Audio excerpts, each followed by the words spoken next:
अस्सलामुअलैकुम, welcome to star centre science 8th class NBF 8th class. आप लोगों की 6.2 है केमिकल इक्वेशन एंड बैलेंसिंग। अपनी बुक आप खोलेंगे तो 81 पेज पे आप जाएंगे। यूनिट नंबर आपका 6 चल रहा था, यूनिट नंबर है आपका 6, उसका नाम है केमिकल रिएक्शंस एंड बॉन्डिंग। ठीक है, अब आ जाए, आपको मैंने यहाँ तक पढ़ा दिया था कि रस्टिंग कैसे होती है आयरन की और फोटोसिंथेसिस जो है ना वो कैसे होता है। ठीक है, फिर आगे आ जाएं, the symbolic representation of a chemical reaction is called a chemical equations.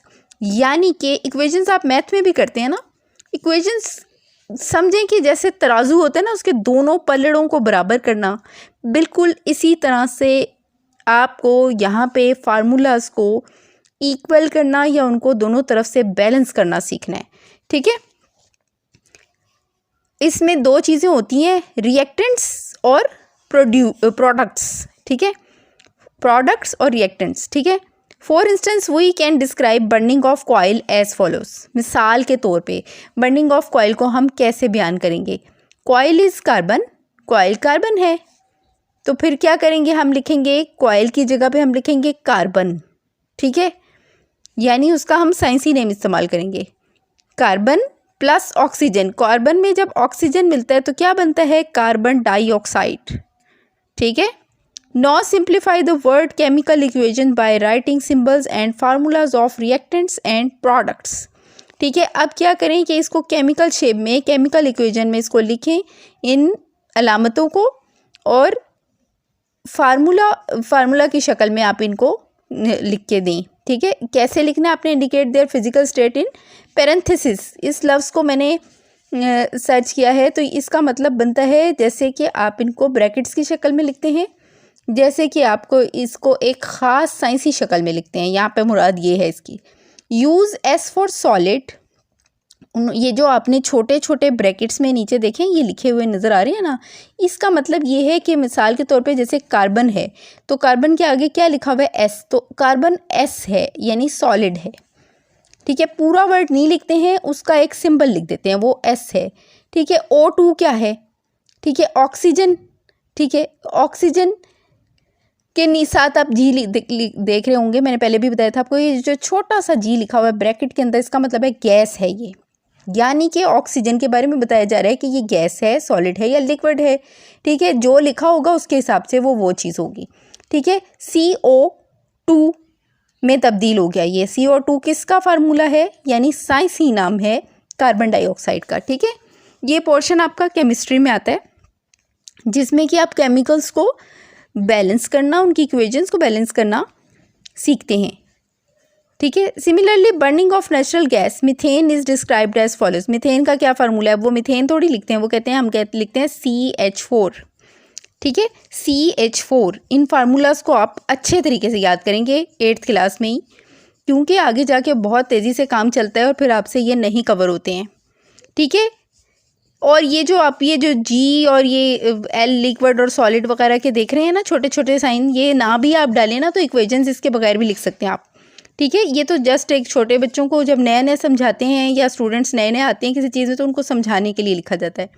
Methane plus oxygen, methane भी गैस है, ऑक्सीजन भी गैस है। ठीक है, तो उन्होंने आपको कहा कि दूसरी तरफ आपको वो दे रहे हैं कार्बन डाइऑक्साइड जिसका फार्मूला है CO2, वो भी गैस है। और फिर पानी, पानी का क्या फार्मूला होता है? H2O। ठीक है, वो कहते हैं कि आप इसको लिखेंगे CH4, ठीक है, प्लस 2O2। फिर ठीक है, ये किसके बराबर हो गया?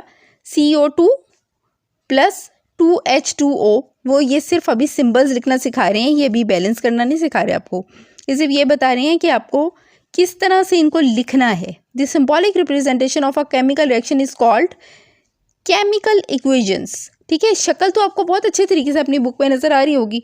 ठीक है, तो आप देखें कि ये वाली शक्ल में लिखना वो आपको बता रहे हैं, मुकम्मल तफसील मैंने आपको बताई है कि इसको कैसे लिखते हैं, ये कैसी दिखाई दे रही है। ठीक है, सिंपल सी बात है कि मीथेन नहीं लिखना, ऑक्सीजन नहीं लिखना, उनकी जगह उनके फार्मूले लिखने हैं आपने। ठीक है, और वो याद करने होंगे आपको अभी से।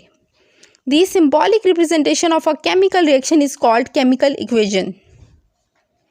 ठीक है, सिंबल्स की शक्ल में जो रिप्रेजेंटेशन होती है केमिकल रिएक्शन की, उसको केमिकल इक्वेशंस कहा जाता है।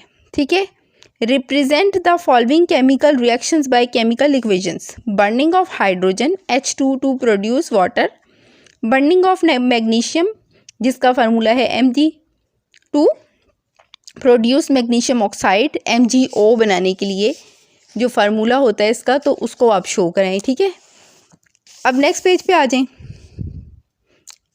82 आ गया आपका। ठीक है, बैलेंसिंग का केमिकल इक्वेशन, वो कहते हैं अब हमारा फोकस है कि इनको बैलेंस कैसे करते हैं। ठीक है, वो जो ये जो पीछे आपका था ना, ये मैं देखती हूँ तो मैं आपको बेशक शॉर्ट फॉर्म में दे दूँगी। 81 पेज के लास्ट पे जो था ये आपका। तो अब इस पे आ जाते हैं। अ chemical reaction only changes the arrangements of atom. Chemical reaction जो होता है ना, वो एटम्स के अरेंजमेंट चेंज करता है। ये जो छोटे छोटे आपको नज़र आते हैं ना नीचे लिखे हुए 2, जैसे पानी का फार्मूला आप देखें H2O। ठीक है, क्या मतलब है इसका पता है? इसका मतलब है कि हाइड्रोजन के उसमें 2 एटम होते हैं और जहाँ पे O लिखा हुआ है, खाली O लिखा हुआ है, तो इसका मतलब है कि O के साथ 1 है। वही मैथ वाला फार्मूला है कि मैथ में जहाँ पे आपको नहीं, जैसे आप अलजबरा भी कर रहे होते हैं तो मैथमेटिक्स में भी ऐसे ही होता है ना कि आपको पता होता है कि यहाँ पे वैल्यू है और वो 1 है जो दी नहीं हुई, इन्होंने लिखा, 1 को लिखा नहीं जाता। ठीक है, तो अब यहाँ पे आ जाएं आप। रिएक्टेंट्स हैं हमारे पास C एटम यानी कार्बन एटम, और नंबर 2 पे है ऑक्सीजन एटम। अब वो कहते हैं इसकी प्रोडक्ट्स क्या हैं। 1 कार्बन एटम है और 2 ऑक्सीजन के एटम है। ठीक है, अब आप इसे नोट कर लें अच्छे तरीके से। Note the number of each type of atom is the same on the reactant side and the product side. ठीक है, वो कहते हैं कि दोनों तरफ के ना बैलेंस हैं। आप देखें ये फार्मूला बैलेंस है। Such a chemical equation is called a balanced chemical equation. वो कहते हैं कि इसमें क्योंकि देखें ना, कार्बन का 1 और ऑक्सीजन के 2 तो 2। ठीक है, तो वो कहते हैं कि how can you balance a chemical equation if it is unbalanced. अगर इसका तवाज़न बरकरार नहीं होगा, ठीक है, दोनों साइडें बराबर नहीं होंगी, तो आप इसे कैसे बैलेंस करेंगे। इसके लिए एग्जांपल देखते हैं 4.1। Natural gas burns in air to form carbon dioxide and water. ठीक है, वो कहते हैं कि नेचुरल गैस बर्न होती है हवा में, क्या बनाने के लिए, कार्बन डाइऑक्साइड, ठीक है, और पानी। Right a balanced chemical equations for this chemical reaction. ये वाला जो केमिकल रिएक्शन है ये बहुत इंपॉर्टेंट है, इसको आप अच्छी तरह से करिएगा क्योंकि ये एग्जाम्स में आपको क्वेश्चन आ जाएगा। ठीक है, इस तरह की तो बहुत सारी चीज़ें आपको आएंगी, बहुत सारी इकट्ठी। साइंस का जो पेपर होता है वो काफ़ी टफ होता है, तो इसको ज़रा आपने ध्यान से देखना है। ठीक है, लेकिन इतना भी मुश्किल नहीं होता कि आप कर नहीं सकते। Problem solving strategy. ठीक है, आप कैसे प्रॉब्लम को सॉल्व करेंगे।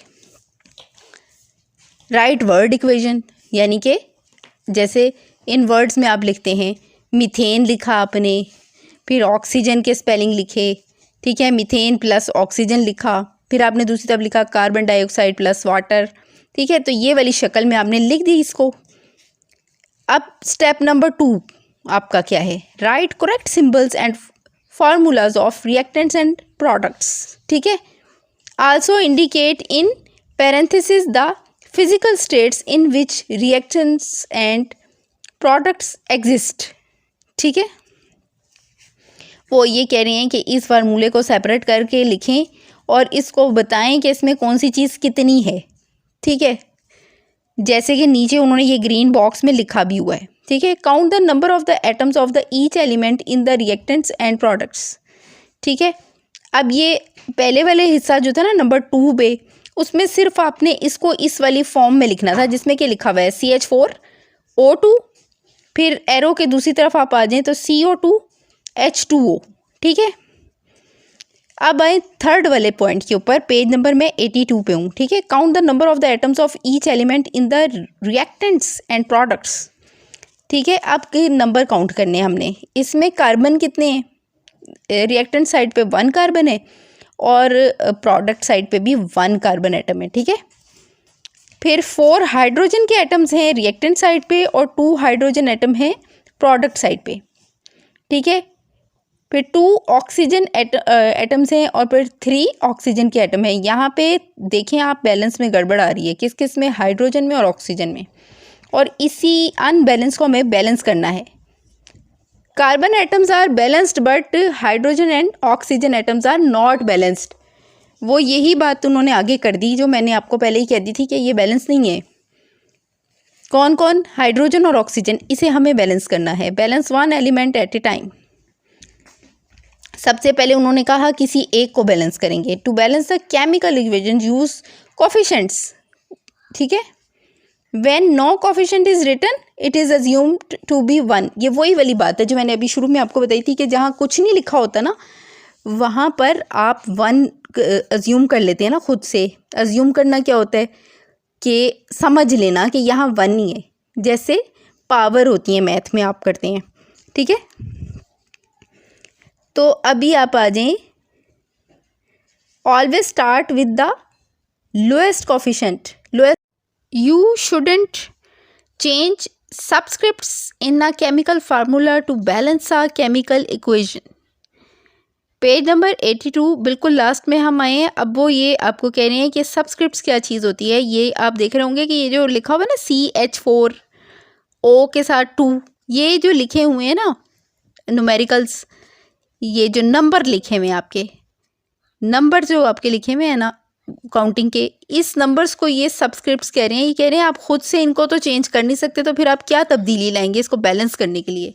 तो बैलेंस करने के लिए आप यहाँ पे देखें कि ऊपर था H2O, ठीक है, तो ये 2H2O हो गया। यानी कि आपने इस साइड को और इस साइड को बैलेंस करने के लिए यहाँ पे 2 का इजाफा किया, ठीक है। तो अब नेक्स्ट पेज पे आएंगे आप 83 पे। तो no balance O atoms, O से मुराद oxygen. There are 2 oxygen atoms on left side and 4 oxygen atoms on the right side. Put 2 before oxygen, ठीक है, यानी कि ऑक्सीजन के 2 एटम्स के साथ 2 पुट कर दें आप।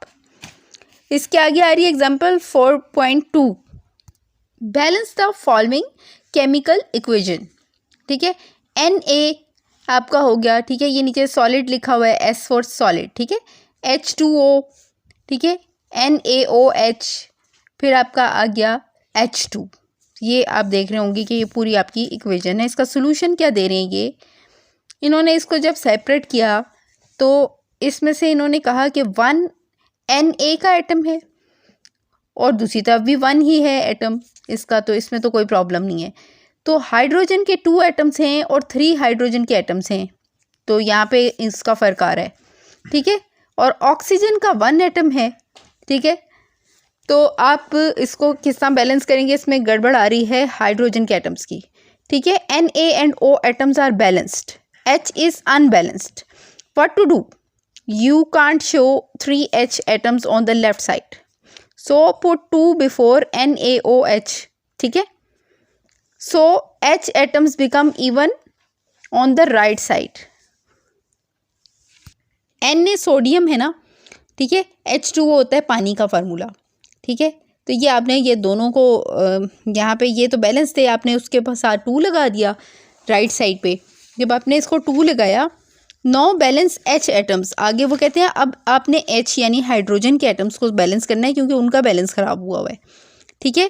तो आप क्या करेंगे कि ये जो शुरू में N है ना, आप नीचे आके देखें तो इसके साथ इन्होंने 2 लगाया है, ठीक है। तो H atoms are balanced on both sides but Na atoms become unbalanced. Put 2 before Na on the left side. Left side पे भी आप 2 पुट कर देंगे। This chemical equation is now balanced. तो ये वाली केमिकल इक्वेशन जो है ये बैलेंस हो गई, ठीक है। असल में जब आप जैसे मैथ में नहीं सॉल्व करते हैं इक्वेशंस, ये बिल्कुल उससे मिलता जुलता तरीका है। मिसाल के तौर पे जब आप इसमें 2 पुट करते हैं ना, तो अगर आप उसे ब्रैकेट में ले जाएं तो आप उसे देखेंगे जैसे अगर आपके कोई किसी भी चीज़ के एटम है, हाइड्रोजन के आपके 2 एटम है और ऑक्सीजन के 1 एटम है। अब आपने अगर बाहर उसको 2 पुट कर दिया किसी चीज़ में, तो जब आप ये वाला 2 ऐड करेंगे ना, तो वो दूसरी चीज़ के जैसे 2 2 और 4 होता है, तो हाइड्रोजन के 4 हो जाएंगे एटम, ठीक है। तो ये इस तरह से आपके केमिकल जो है ना, ये इसके फार्मूले जो हैं, इनकी बैलेंसिंग जो करते हुए ना आपने ये चीज़ का ध्यान रखना है, ठीक है। ये आपके टीचर्स भी आपको समझाएंगे, फिर भी आपको अगर ना समझ आए तो मैं अब आगे और मज़ीद डिटेल से आपको ये देती रहूँगी, इनके सोल्यूशन भी मैं डालती रहूँगी। तो आप फिक्र ना करें कि ये अच्छे तरीके से करें आप इसको। तो लेक्चर को लास्ट तक अच्छे तरीके से देखा करें। तो स्टूडेंट्स, आपके लिए साइंस तो इम्पॉर्टेंट है ही है, आपके लिए दूसरे भी सब्जेक्ट्स बहुत ज़्यादा इम्पॉर्टेंट हैं। स्पेशली आपकी हिस्ट्री जो है वो अच्छी खासी टफ़ हिस्ट्री है आप लोगों की, और जब आप इसके एग्ज़ाम्स देंगे तो असल में आपको पता तब लगेगा कि इस पे कितनी तवज्जो की ज़रूरत थी। और इसके अलावा आपकी ज्योग्राफ़ी, उसमें बहुत कुछ है, आप उसके भी लेक्चर जो हैं वो ध्यान से सुना करें, क्योंकि खाली साइंस तो नहीं आपने पढ़नी ना, आपने तो सारे ही सब्जेक्ट्स के एग्ज़ाम देने हैं। खाली आप समझ रहे हैं कि आप लोग क्वेश्चंस के आंसर कर लेंगे, लेकिन इस बार तो आप लोगों ने बोर्ड के एग्ज़ाम देने ना, तो उसके लिए तो कहीं से भी उठा के दे दिया जाता है। तो तैयारी आप अच्छे तरीके से करें, ठीक है। और जिन स्टूडेंट्स ने चैनल को सब्सक्राइब नहीं किया है, अब वो स्टार सेंटर के नाम मैंने चेंज कर दिया है, तो स्टार सेंटर के नाम से इसको सब्सक्राइब कर लें।